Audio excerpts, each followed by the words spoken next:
Unaided Horsemanship. I had a lot of questions last week about the seat, from the previous video. I'm going to try to cover a little bit of it here for your Friday tip. And if you've been to our clinics before, this may just be a repeat, but it's a good repeat for the beginning of your summer riding season and just to start to become aware of what our aids are doing. Now, when we talk about the seat, it's not my butt. That's not what actually touches the horse.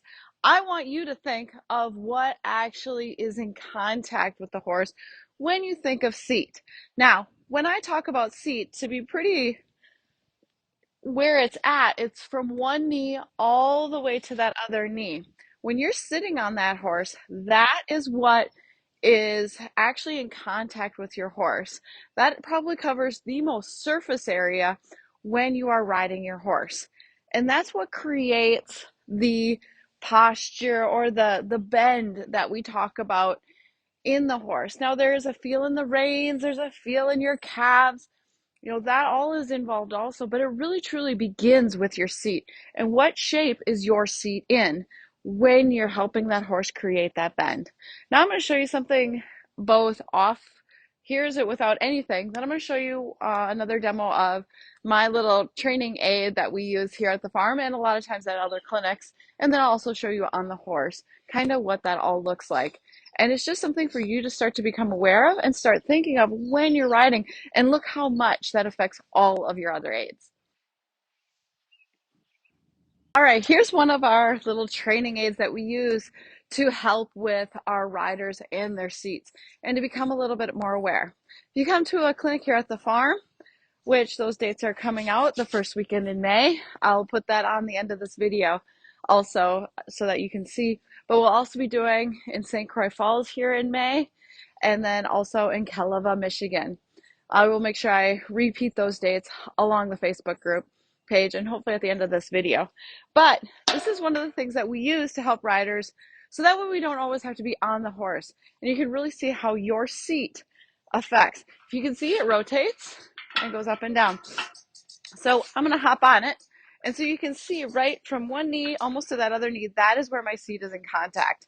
Now, if I turn my seat, watch, if I just leave my hands with, they come with, and that, look at that position. If I'm going to the right, look at my hands going a perfectly nice right bend. They help the horse. But you can see how my core turns. See, I can move my shoulders, but my core doesn't turn. So, I hope this kind of gives you a little bit better visual without the horse of as I turn my core, how much my seat is involved and how that affects the horse's shoulders and that movement. There's a little bit of visual. Now we'll get a horse and I'll kind of show you on the horse of what it looks like on them.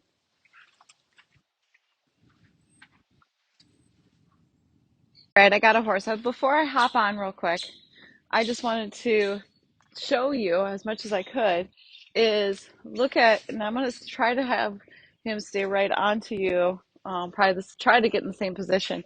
But really where my seat is involved is all the way from about here all the way to the other side.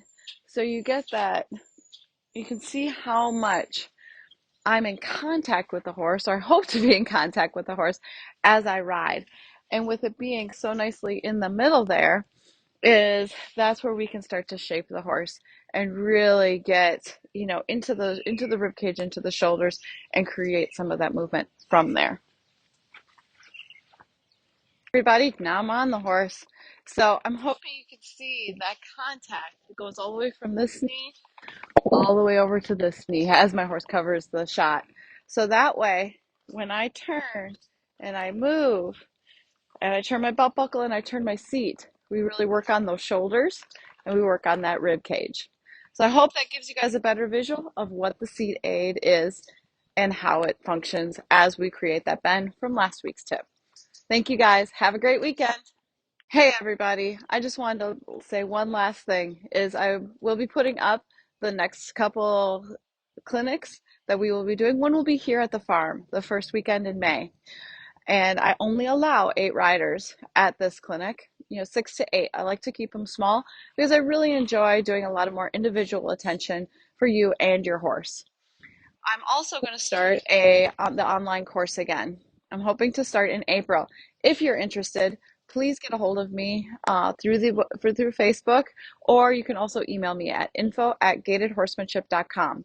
It's a 6-week online course. I give you a weekly video, which is like homework. And as we progress, we also do lectures between me and Larry Weitzel online, and it's live. We send out everybody a Zoom link, and you can ask questions about that particular topic that we're going over. I also will review from your homework each week. You know, if you choose to send me some videos, I'll definitely review them and give you little tips and tricks, and maybe even send another video back. But it's what my goal was for the online course was to do 6 weeks. So it was like an extended 3-day clinic. There's nothing like being live though. Come and see us at one of the clinics throughout the newest one that's going to be here. And I'm also just signed up to be at the Minnesota Horse Expo. So come by the booth, come see us at one of our demos, and it'd be great to see you. If you have any questions, contact me at info@gatedhorsemanship.com. Thank you guys. Have a great weekend.